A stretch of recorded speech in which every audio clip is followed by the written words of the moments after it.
Bismillahirrahmanirrahim. Alhamdulillahi rabbil alamin. Wassalatu wassalamu ala rasulina Muhammadin wa ala alihi wa sahbihi ajma'in. Rabbi syrah li sadri wa yassir li amri wahlul 'uqdatam min lisani yafqahu qawli. InsyaAllah kita akan pelajari pada hari ini ilmu usul fiqh mudah. Kita akan membincangkan pada hari ini mengenai dengan Al-Quran. Okey? Bila sebut Al-Quran, dari segi bahasa, dari sisi jamaah di kalangan ulama adalah masdar daripada qara'a. Qara'a adalah masdar, qara'a adalah fi'il, masdar Qur'anan. Okey. Dengan makna qira'ah, iaitu tilawah, pembacaan. Allah Subhanahu wa taala menyatakan inna alaina jam'ahu wa qur'anah fa idza qara'nahu fattabi' qur'anah. Quran. Okey. Imam Syafi'i rahimahullahu taala telah berkata Al-Quran adalah satu nama yang khas. Satu nama yang khas, yang khusus untuk kalam Allah yang diturunkan kepada Nabi sallallahu alaihi wasallam. Okey, dan dia bukanlah daripada qara'a. Kalaulah daripada qara'a, pastilah setiap apa yang dibaca itu dipanggil sebagai Qur'anan. Jadi Quran, Imam Syafi'i kata Quran bukan daripada qara'a. Sebab bila daripada qara'a, dia akan jadi setiap apa yang kita baca. Tak kira apa yang kita baca, kita akan panggil dia Quran. Sedangkan Quran ni adalah yang Allah Ta'ala turunkan kepada Nabi SAW. Okey. Al-Quranul Karim, dari segi istilah, dia adalah kalam Allah. Okey. Dia apa? Al-Quran ini apa? Al-Quran adalah kalam Allah, perkataan Allah, yang diturunkan kepada siapa? Kepada Nabi sallallahu alaihi wasallam. Okey? Dengan lafaz bahasa Arab. Diturunkan kepada Nabi dengan lafaz bahasa Arab. Kemudian bagaimana cara penurunannya dipanggil sebagai tawatur. Tawatur maksud apa? Dia adalah semua orang terima. Tawatur. Dia bukan satu orang, dua orang yang bercakap. Semua. Okey. Dinukilkan secara mutawatiran. Okey. Kemudian, dia Quran kalam Allah yang diturunkan kepada Nabi dalam bahasa Arab yang berbentuk tawatur. Mutawatir. Kita panggil mutawatir. Mana ribuan, ratusan, jutaan orang akan tahu kalam Allah. Dia dinukilkan bukan seorang. Kemudian al-muta'abbad bitilawatihi, mendapat pahala orang yang membacanya.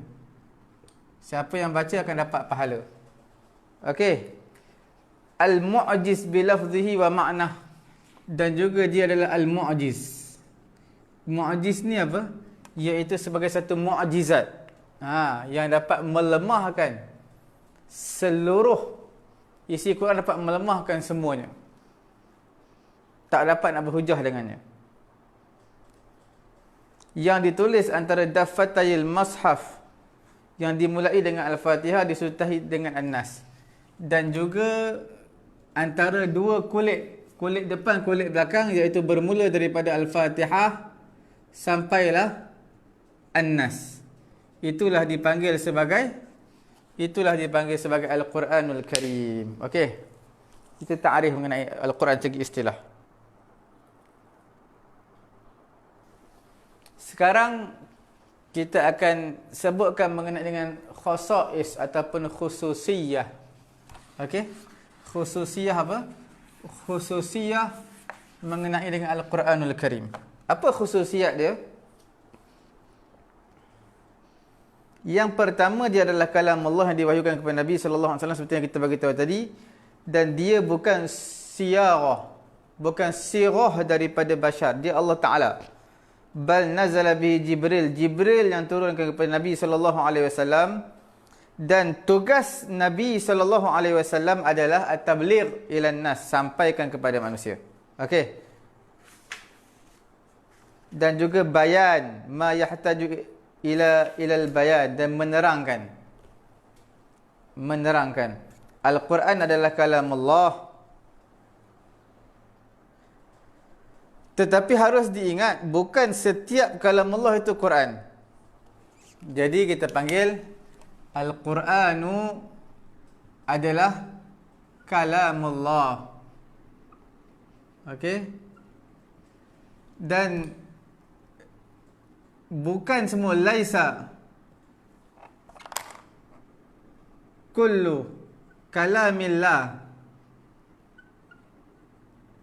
Qur'anan. Okey? Quran itu adalah kalam Allah, tapi bukan setiap kalam Allah itu Quran. Sebab Taurat, Injil kalam Allah, Az-Zabur, tapi tak dipanggil sebagai Quran. Dan perkataan-perkataan selain daripadanya juga tidak dipanggil sebagai Quran. Contoh dalam hadis Qudsi tak panggil Quran, Allah Ta'ala yang berkata. Okey.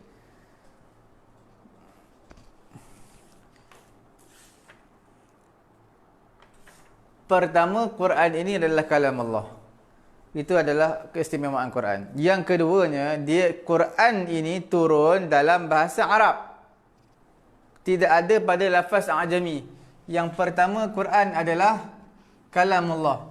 Yang kedua, Quran adalah dalam bahasa Arab, al-Arabiyyah, dalam lughah bahasa Arab. Kita nak faham Quran, kena tahu bahasa Arab. Sebahagian di kalangan ulama menyatakan dalam Quran ada lafaz ajam, bukan lafaz Quran, lafaz Arab, lafaz ajam.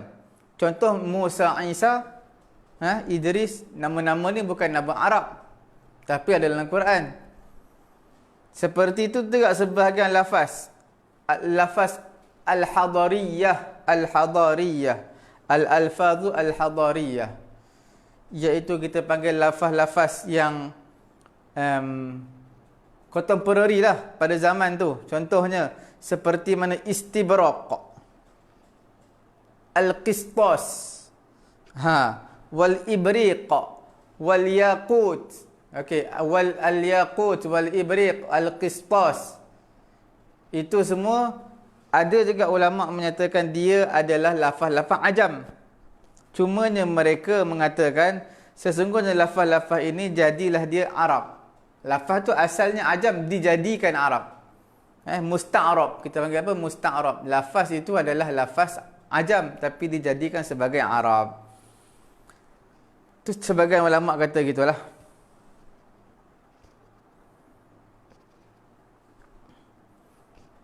Kemudian Quran menurunkan ayat walaqad na'lamu annahum yaquluna innama yu'allimuhu bashar lisanul ladzi yulhiduna ilaihi a'jamiyyun wa hadza lisanun arabiyyun mubin. Sesungguhnya kami mengetahui bahawasanya, Allah Ta'ala mengetahui bahawasanya mereka mengatakan innama yu'allimuhu bashar, seorang manusia ajar Nabi. Nabi ni kan ummi, ada manusia ajar Nabi. Lisanul ladzi yulhiduna ilaihi a'jami wa hadha lisanun arabiyyun mubin. Bahasa yang mana yulhiduna ilaihi a'jami. Wa hadha, dan ini adalah bahasa Arab yang jelas. Jadi sebenarnya sesungguhnya sebahagian di kalangan mustasyriqin orientalis, mereka dakwa apa? Nabi SAW usaha belajar Quran daripada orang Yahudi dan juga orang Nasara, daripada Ahlul Kitab. Nabi belajar Al-Kitab, Al-Quran daripada orang Yahudi dan juga Nasara. Sebahagian orientalis dakwa begitu.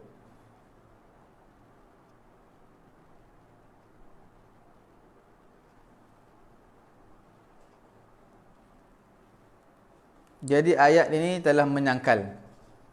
Sebab apa? Nabi tak belajar dengan sesiapa. Allah Ta'ala yang wahyukan kepada Nabi.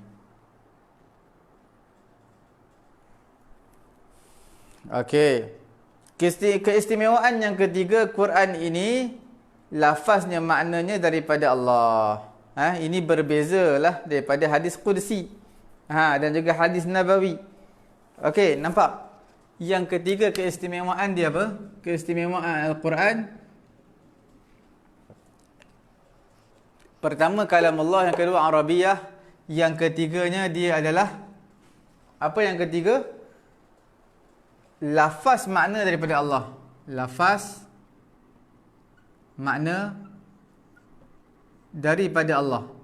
Berbeza dengan hadis qudsi. Hadis dan juga hadis-hadis kita panggil al-ahadis an-nabawiyah. Okey, kerana makna hadis-hadis daripada Allah Taala, makna-makna hadis daripada Allah. Hadis ni makna daripada Allah, lafaz daripada Nabi sendiri. Okey. Adapun lafaz-lafaz faminar rasul. Lafaz daripada Nabi, makna daripada Allah, itu hadis. Kerana Nabi SAW la yantiqu illa an wahyin. Nabi tidak bercakap melainkan apa yang dia wahyukan. Allah Ta'ala kata, wa ma yantiqu anil hawa in huwa illa wahyun yuha. Kerana itu, yajuzur riwayah bil ma'na, harus dalam ilmu usulul hadis harus riwayat dengan makna. Cumanya annar riwayah bil lafzi aula ittifaqan. Cumanya kalaulah riwayat melalui lafaz itu lebih aula, sebulat suara di kalangan ulama ittifaq. Walaupun hukumnya harus riwayat menggunakan makna. Okey.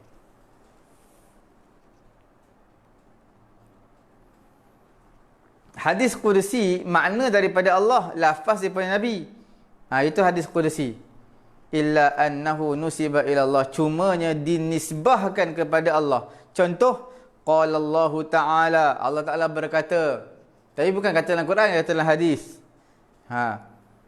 Ataupun fima yarwihi an rabbih, mengenai apa yang telah diriwayatkan daripada Tuhannya.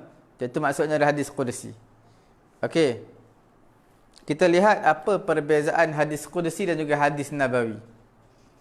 Hadis qudsi, hadis nabawi dan juga Al-Quran. Al-Quran, hadis qudsi, hadis nabawi, makna semua daripada Allah. Quran, lafaz pun daripada Allah. Hadis qudsi, lafaz daripada Nabi, cuma dinisbahkan saja kepada Allah. Adapun hadis nabawi, lafaz daripada Nabi SAW. 3 kita boleh buat kesimpulan. Pada hari ini 3 kita boleh buat kesimpulan perbezaan antara hadis qudsi dan juga hadis nabawi dan juga Al-Quranul Karim. Al-Quran. Okey, yang kedua adalah hadis qudsi.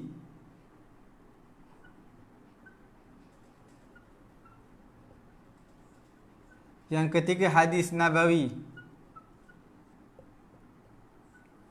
Okey. Ada alif lam ni, al-hadithu. Okey, al-hadis. Hadis daripada Al-Quran. Al-Quran apa? Makna daripada Allah. Makna min Allah. Makna Al-Quran, Allah Ta'ala, daripada Allah makna. Hadis qudsi pun makna daripada Allah. Makna daripada Allah. Hadis nabawi ni hadis apa? Hadis biasa-biasa. Hadis-hadis yang biasa Nabi sebut. Qala Nabi SAW, itu hadis. Cuma dari segi lafaz, ini beza lafaz. Lafaz Al-Quran daripada Allah juga. Lafaz daripada Allah. Hadis qudsi, lafaz daripada Nabi. Hadis qudsi, lafaz daripada siapa? Lafaz daripada Nabi. Cumanya nisbah tu kepada Allah. Nisbah kepada Allah. Contoh, Nabi bagi tahu satu hadis, Nabi kata, Nabi SAW bersabda, Allah SWT berfirman dalam hadis qudsi. Itu nisbahnya kepada Allah, lafaz tetap kepada Nabi.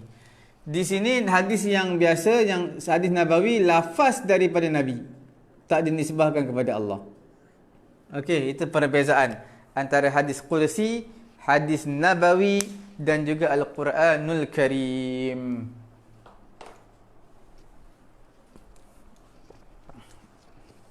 Seterusnya, apakah perbezaan Al-Quran, hadis Qudsi dan juga hadis Nabawi? Itu kita dah bincangkan. Okey. Perkara pertama, keistimewaan Quran adalah di kalam Allah. Yang keduanya adalah dalam bahasa Arab.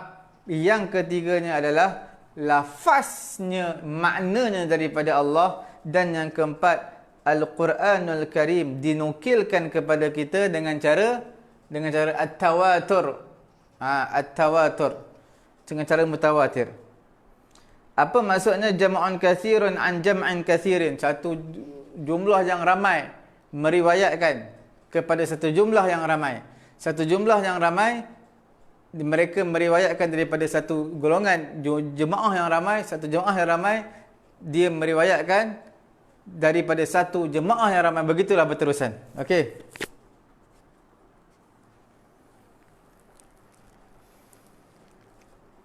Semenjak daripada zaman Nabi SAW sehingga zaman kita sekarang ini. Jadi mustahil dari segi akal ihtimali ittifaqihim alal kadhib. Makna mustahil lah kalau kita kata semua yang mengatakan ini kalam Allah, tiba-tiba ada orang kata bukan kalam Allah. Mustahil.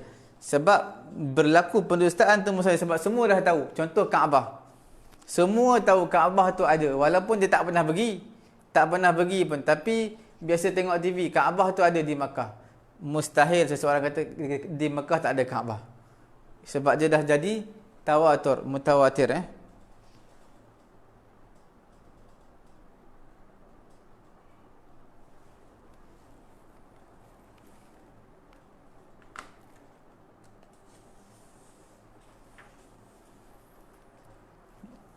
Cuma dinukilkan daripada qiraat yang tidak mutawatirah.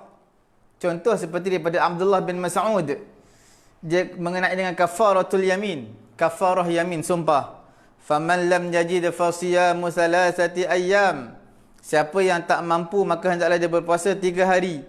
Dalam qiraat Abdullah bin Mas'ud ditambah mutatabi'at. Mutatabi'at.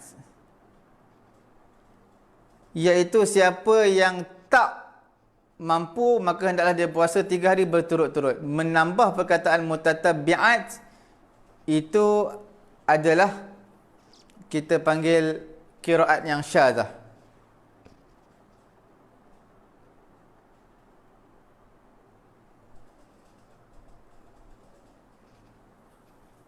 Qiraat yang syadzah lagi contoh macam mana? Contohnya wa in wasariqu wasariqatu faqta'u aymanuhuma. Orang yang lelaki perempuan yang mencuri, potonglah aidiyahuma, tangan mereka. Tapi dalam qiraat yang lain dia kata aymanahuma. Potonglah ayman mereka berdua, iaitu tangan kanan mereka berdua. Ayman. Okey?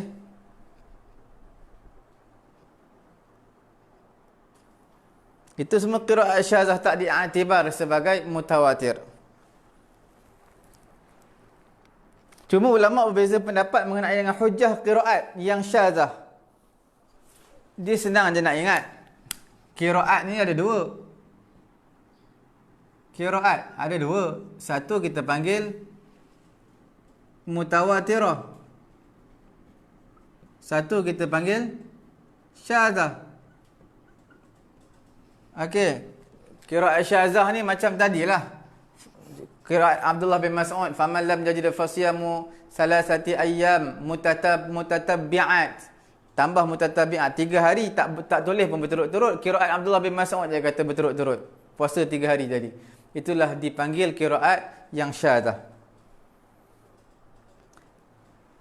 Mengenai dengan hujjah qiraat syadzah ni, ulama Hanafi dan juga Hambali dia mengatakan dia adalah hujjah pada hukum syar'i sekiranya sahih sanadnya. Mazhab Hanafi dan juga Hambali menyatakan qiraat syadzah diiktibar sebagai hujjah, diambil kira sebagai hujjah sekiranya apa? Sekiranya sanadnya sahih. Okey. Kerana ada kebarangkalian sahabat Nabi mendengar Nabi sallallahu alaihi wasallam menyatakan yang demikian sebagai tafsir, okey. Fadhannaha Qur'anan, maka dia menyangka perkataan tersebut sebagai Quran. Kerana ada ihtimal, Nabi, ihtimal ni kebarangkalian. Dia dengar daripada Nabi, tapi Nabi tak kata itu Quran, cuma Nabi nak menafsirkan. Bila Nabi nak tafsirkan, jadi dia ingat ke, oh itulah Quran.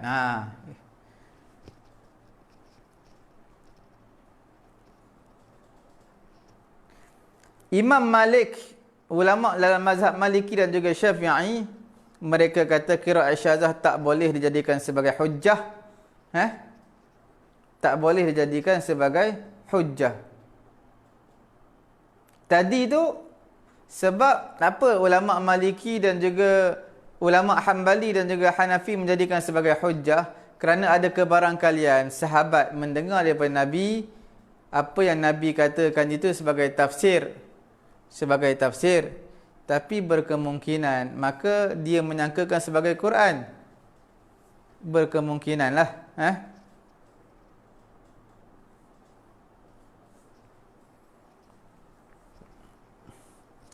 Sekarang ni ulama Syafi'i Maliki dia kata apa? Dia kata bukan hujjah. Tak boleh hujjah kerana ada kebarangkalian sahabat dia menyatakan perkara tersebut adalah sebagai bayan dan juga tafsir daripada dirinya terhadap diri dia. Mana dia kata tu tafsir. Sahabat yang kata. Okey.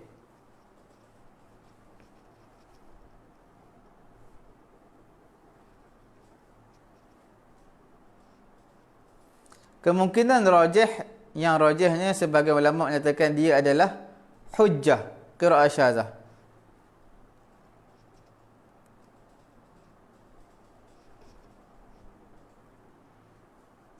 Okey. Sekarang ini keistimewaan yang kelima, Quran ini diberi pahala orang yang membacanya. Semata-mata membaca, sama ada dia faham ke tak faham, maka dapat pahala orang membaca ni. Ini adalah khas, khusus kepada Quran, tidak kitab-kitab yang lain.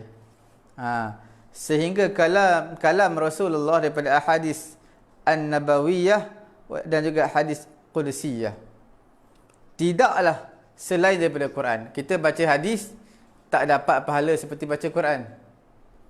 Hadis ni dapat pahala mengajar, belajar lah. Tetapi dia tak sama seperti Quran. Baca saja dah pahala.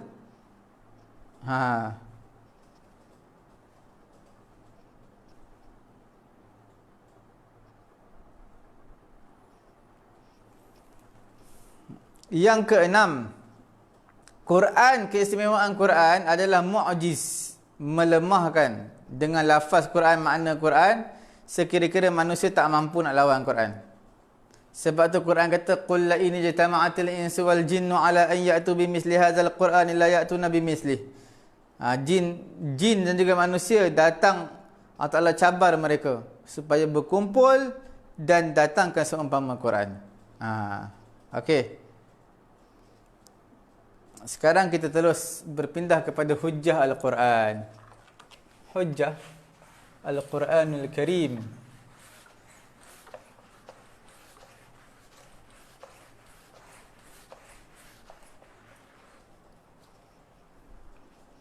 Okey, kita akan lihat apa hujjah. Al-Quranul Karim adalah masdarul awal. Dia adalah sumber yang pertama. Sebelum kita nak lihat apa-apa hadis ke apa, Quran nombor satu dulu. Dalam syariat dia adalah hujjah, ijma' di kalangan ulama'. Ijma' di kalangan ulama'. Okey.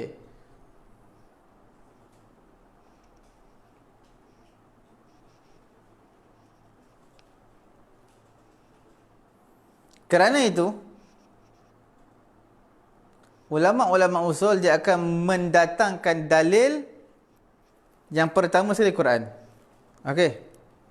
Kemudian barulah yang seterusnya, hadis dan sebagainya.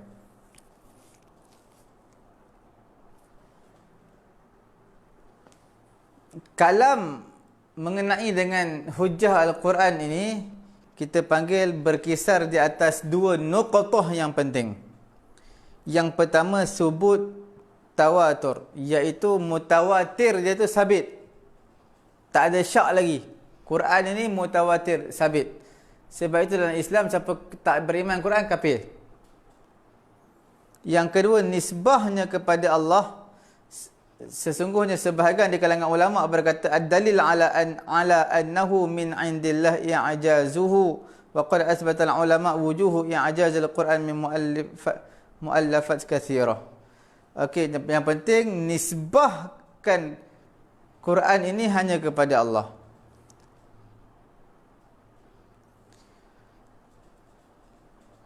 Kemudian Quran ini dia adalah mu'jiz. Mu'jiz dari segi apa tu? Yang pertama mu'jiz dari segi lafaz, yang kedua adalah mu'jiz dari segi maknawi. Okey, Quran ini adalah mu'jizat mu'jizat Quran. Mu'jiz yang melemahkan. Apa yang lemah? Kita lihat yang pertama, kedua, ketiga. Apa benda?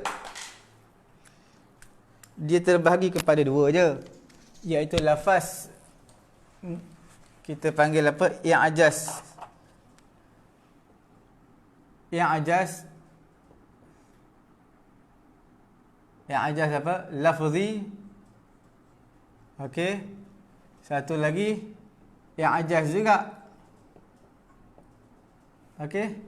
I'jaz apa? Maknawi. Jelas maknawi. Okey.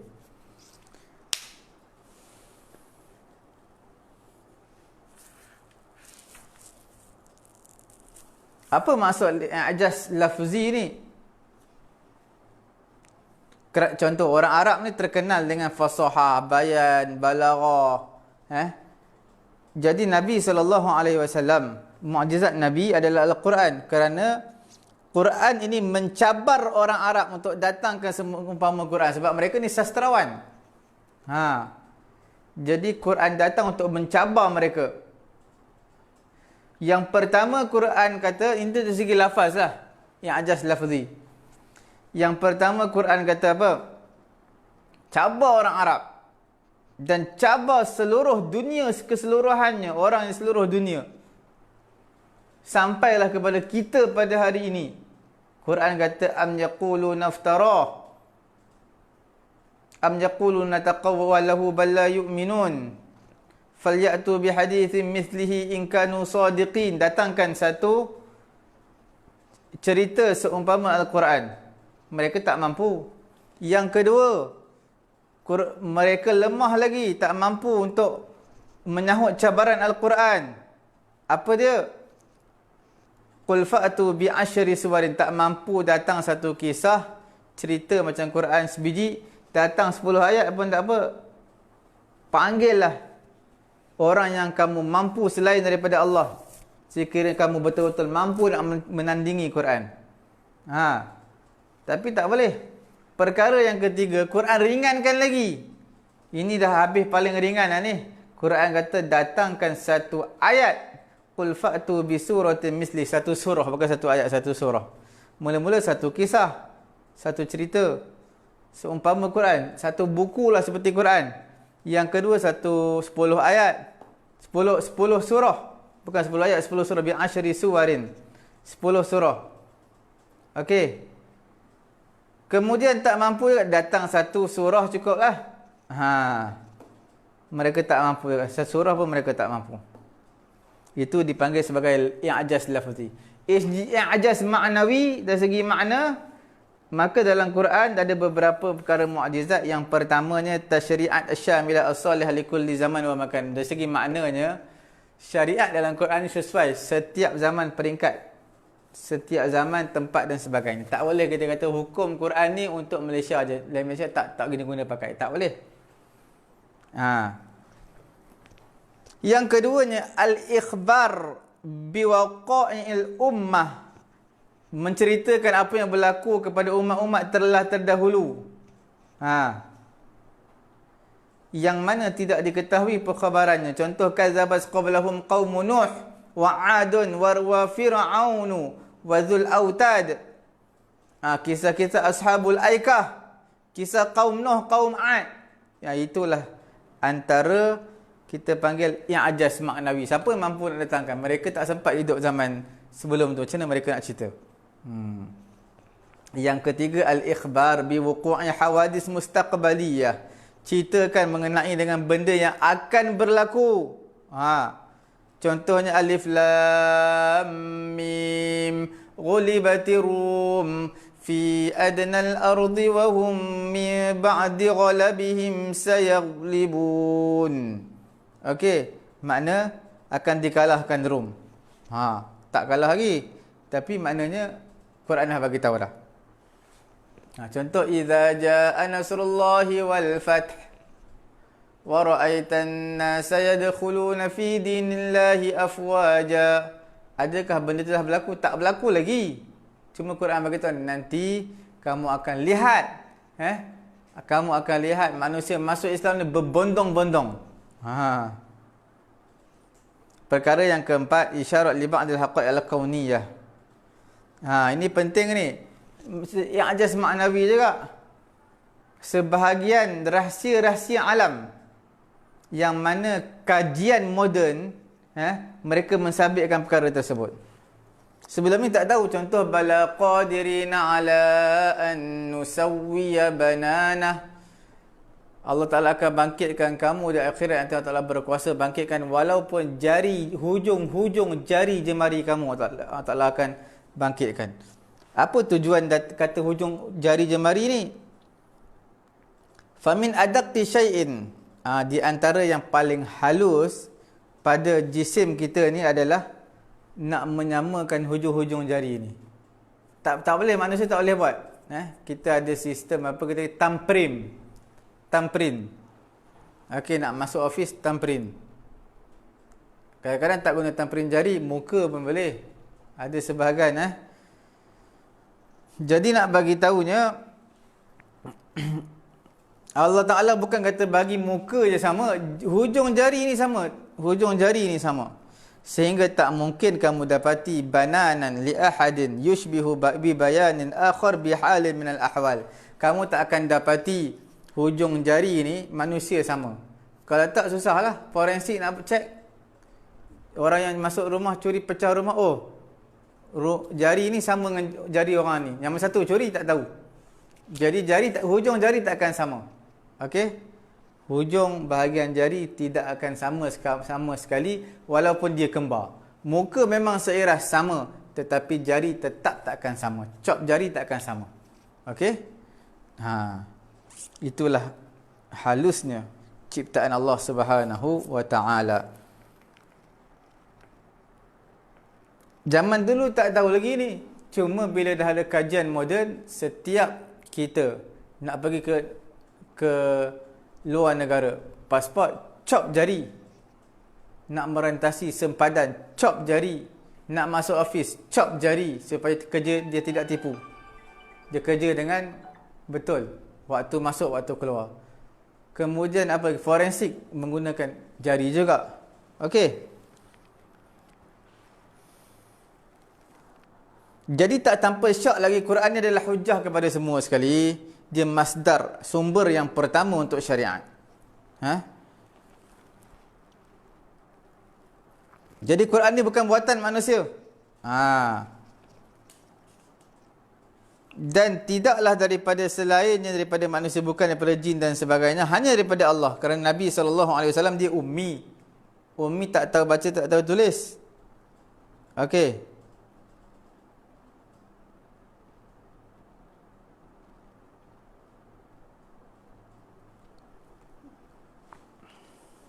Bagaimana boleh diturunkan risalah ini ke atas umat yang ummiyah, yang umat tak tahu baca? Seperti mana Allah Ta'ala terangkan dalam Quran, huwallazi ba'atsa fil ummiyina rasulan minhum yatlu 'alaihim ayatihi wa yuzakkihim wa yu'allimuhumul kitaba wal hikmah wa in kanu min qablu lafi dhalalin mubin. Nabi SAW adalah ummiyan.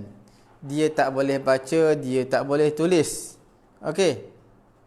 Ijma' di kalangan ulama' sejarah memang tak boleh baca, memang tak boleh tulis.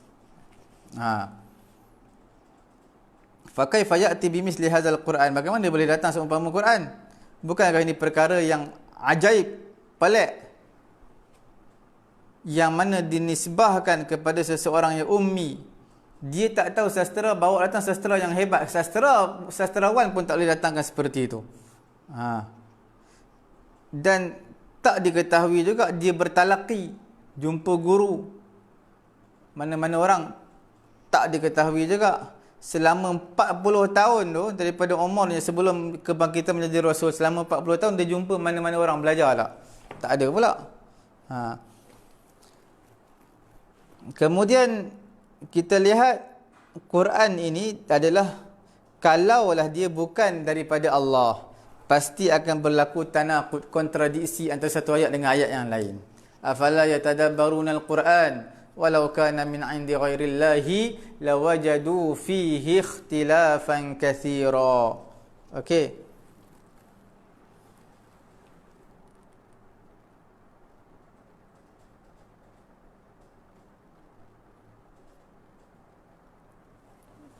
Sebab itu ulama-ulama sirah sebut, dia kata apa? Annahu Nabi sallallahu alaihi wasallam laqiya bir rahib, bertemu dengan rahib, pendeta Yahudi. Nama dia apa? Buhaira. Di mana? Di Basra, Syam. Bersama dengan pakcik dia Abu Talib. Okey. Pada ketika tu dia masih tiflan, budak-budak lagi. Tak sampailah umur dia 9 tahun, tak lebih 9 tahun lah umur dia, waktu tu budak lagi.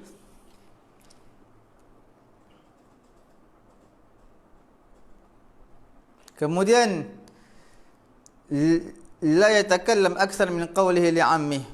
Dia tak bercakap lebih banyak berbanding perkataannya kepada pakcik. Dia tak cakap banyak.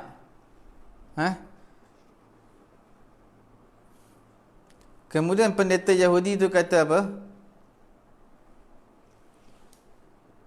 Sayakunu li bani akhika hadha sya'nun 'azimun. Dia kata, anak saudara kamu ni wahai Abu Talib akan ada sya'nun 'azimun, satu perihal yang sangat agung. Satu perihal, sebab dia tahu, dia baca kitab Taurat, adalah cerita sifat-sifat Nabi Muhammad.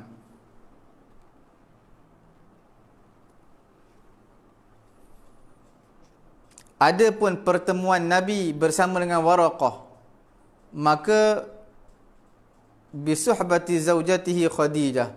Nabi tak pergi seorang kalau belajar dengan Waraqah. Nabi pergi dengan isteri dia Khadijah. Waktu ketika tu pula Waraqah bin Naufal ini, antara kita panggil Hanifiyah lah, orang yang tak menyembah berhala, walaupun dia Nasrani pada ketika itu. Dia dah tua dah. Cuma dia kata, hadza huwal wahyu alladhi nazala ala Musa. Ini yang kamu terima ni wahai Muhammad adalah wahyu yang pernah turun kepada Nabi Musa alaihi salatu wassalam. Dia, siapa nama? Waraqah bin Naufal, mengakui terhadap kenabian Nabi sallallahu alaihi wasallam, dan dia bercita-cita law asha hatta yakuna min ansarihi. Kalau aku dapat hidup panjang, aku akan menjadi penolong kamu wahai Muhammad.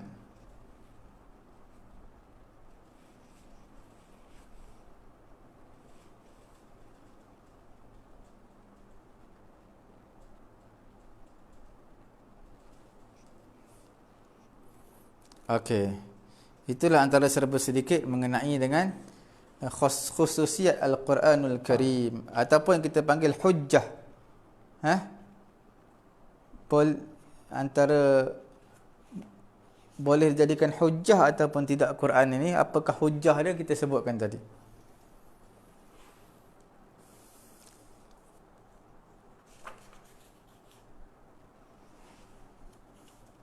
Seterusnya kita akan sebut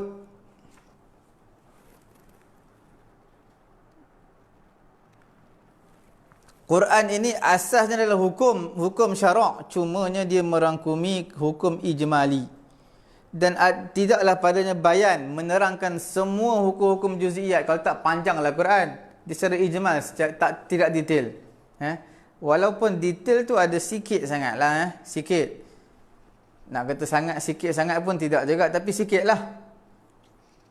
Sesungguhnya Al-Quran ada juga menerangkan perkara-perkara juz'iyat.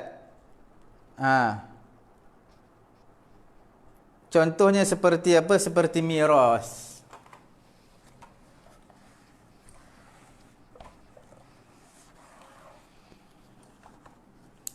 Contohnya seperti miras.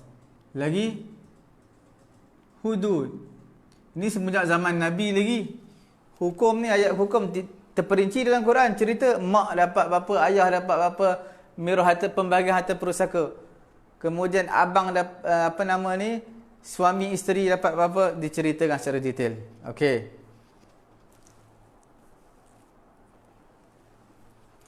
Hukum hudud diceritakan detail juga. Dan juga nisa'ul mahram. Nisa perempuan, nisa'ul maharim, perempuan yang diharamkan kahwin, diceritakan secara detail. Siapa? Anak tiri kamu setelah kamu setubuhi isteri. Kemudian siapa lagi? Mak kamu, adik-beradik mak kamu, ayah kamu, adik-beradik ayah kamu, adik-beradik kamu, diceritakan. Hukum ini, miras, hudud, nisa al-maharim, bukan sekadar untuk zaman Nabi je sampai ke hari ini, sampai hari kiamat. Okey. Tapi kebanyakan Quran datang ni dalam bentuk ijmal, tidak terperinci.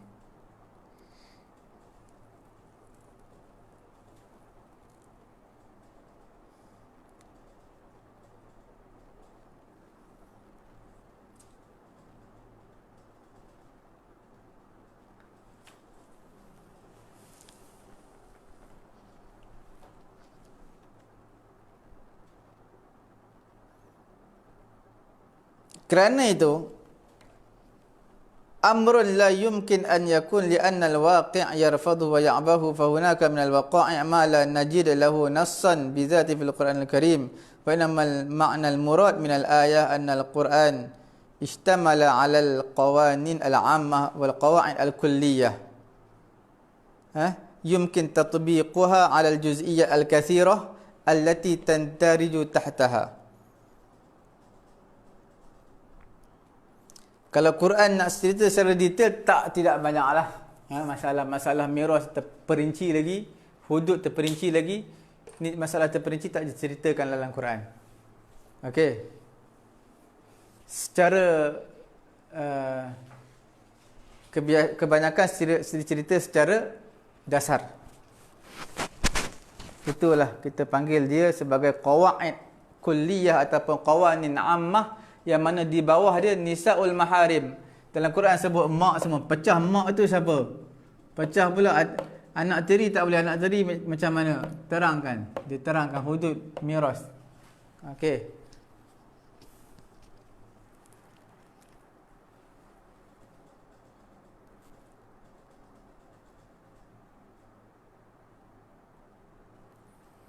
Sebab bila Quran cerita secara dasar, maka ulama-ulama akan faham, akan fikir, dan mereka akan berijtihad. Okey ya.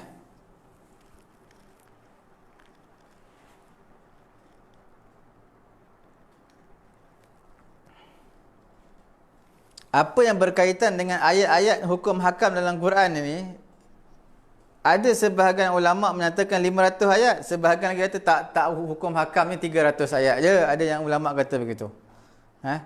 Antara ayat ulama-ulama yang karang kitab Ahkamul Quran. Ahkamul Quran banyak juga. Antara ulama yang mengambil berat tentang hukum hakam, ayat-ayat hukum dalam Quran. Imam Syafi'i dalam kitabnya Ahkamul Quran, Imam Syafi'i ada tulis Ahkamul Quran, kitab dia sendiri, yang mana telah mengumpulkan penulisan tersebut oleh Imam Al-Baihaqi. Kemudian yang kedua Imam Jassas. Yang pertama siapa? Imam Syafi'i. Kitab apa? Ahkamul Quran. Ahkamul Quran. Yang kedua adalah Imam Al-Jassas. Ini ulama Hanafi ni, Jassas. Dia pun karang juga Ahkamul Quran. Yang ketiga adalah Ibnul Arabi Al-Maliki. Yang ketiga adalah siapa? Ibnul Arabi. Ibn Arabi ni ulama Maliki. Dia juga karang kitab Ahkamul Quran. Hukum ayat hukum dalam Quran.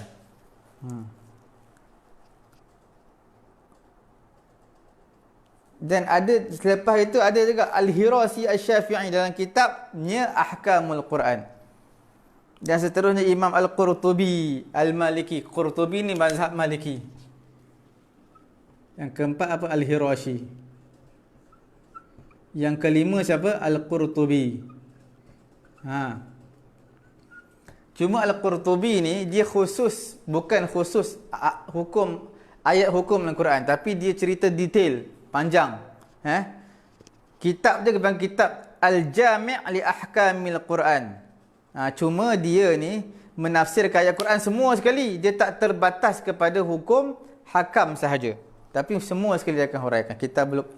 Kitab tafsir Imam Al-Qurtubi yang banyak jilid. Berapa jilid? 20 ke apa?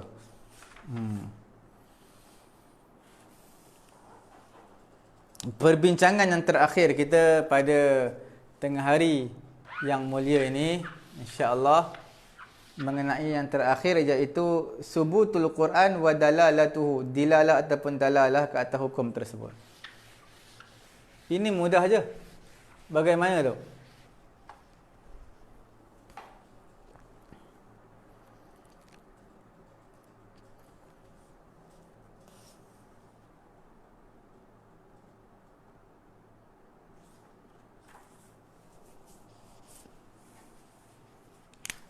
Satu kita panggil Quran.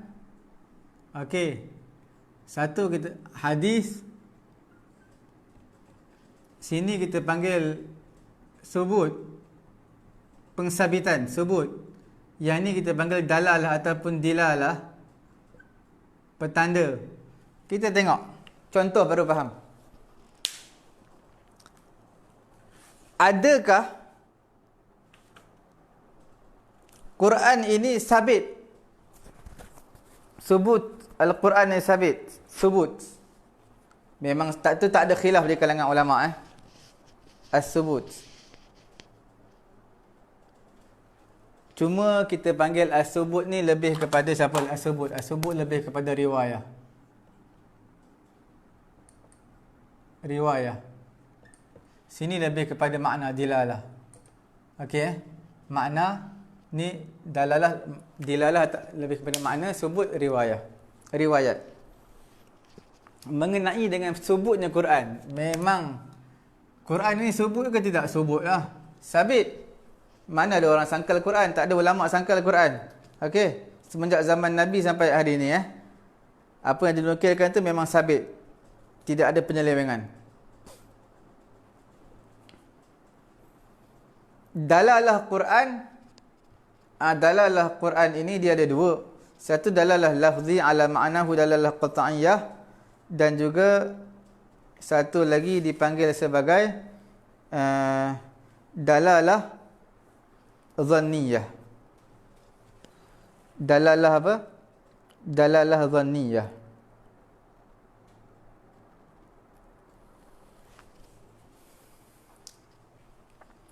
Ini kalau mengenai dengan Quran, subut kita panggil qat'i subut.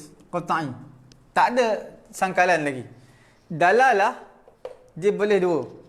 Satu dipanggil sebagai dhanni subut, dhanni dalalah.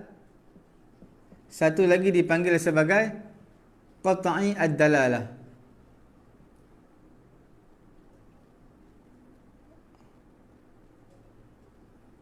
Qat'i ad-dalalah.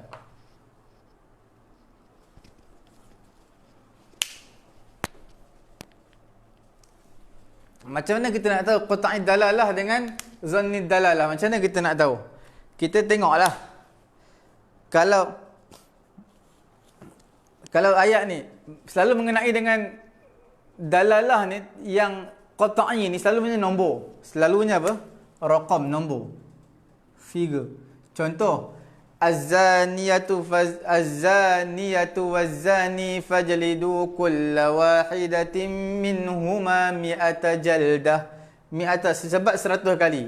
Itu memang maknanya qat'i. Tak ada kata 100 ni makna 80, tak ada. Qat'i. Kemudian contoh walakum nisfu ma taraka azwajukum illam yakul lahunna walad. Okey. Bagi suami akan dapat 1/2 kalau isteri mati dengan syarat tak ada anak. Tak boleh kata 1/2 tu maksudnya kurang, 1/2 tu maksudnya 1/3. Tak boleh 1/2, 1/2 lah, separuh. Tak boleh nak kata lebih, tak boleh kata kurang. Memang 1/2. Itu dipanggil sebagai qat'i as-subut. Qat'i ad-dalalah. Tak ada sangkalan. Okey, memang jelas. Dia bukan mubaham. Dia memang muayyan yang dijelaskan. Tak ada ihtimal apa-apa. Penambahan, pengurangan tak ada. Tak perlu ditakwilkan. Dan tak perlu ijtihad. Tak ada ruang ijtihad. Perempuan lelaki berzina 100 sebab tu makna 100 tu maksud pada zaman dulu 80. Tak ada. Okey. Yang kedua dipanggil zanni ad-dalalah. Zanni dalalah ni perkataan lafaz yang mana ada ihtimal, ada kebarangkalian. Ada kebarangkalian. Contohnya seperti apa? Wal mutallaqatu yatarabbasna bi anfusihinna salasata quru. Nampak? Wal mutallaqah salasata quru. Perempuan yang ditalak kena tunggu iddah mereka 3 quru. 3 quru. Quru ni maksud apa? Quru ni ada ulama ijtihad sebab tak apa jelas. Quru ni apa maksud tidak jelas. Ulama ijtihad. Itulah dipanggil sebagai zanni. Ulama Syafi'i kata quru ni makna tuhur, suci. Ulama Hanafi kata quru ni maknanya adalah haid. Jadi tak jelas, tak qat'i. Makna ulama berbeza zanni. Sebab apa? Kalimah tu tak jelas.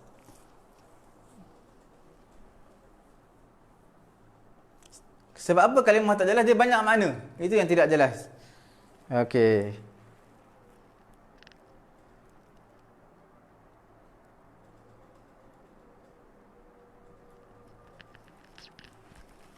Cukup sekadar itu mengenai dengan ta'rif kita Al-Quranul Karim dalam usulul fiqh. Selepas ini insya-Allah kita akan masuk dalam bab yang lain. Ini sumber utama kita perlu tahu qat'iyyus subut dan juga zanni qat'i ad-dalalah dan juga zanni ad-dalalah. Untuk apa? Al-Quranul Karim. Subhanallahumma wa bihamdihi subhanakallahumma wa bihamdika asyhadu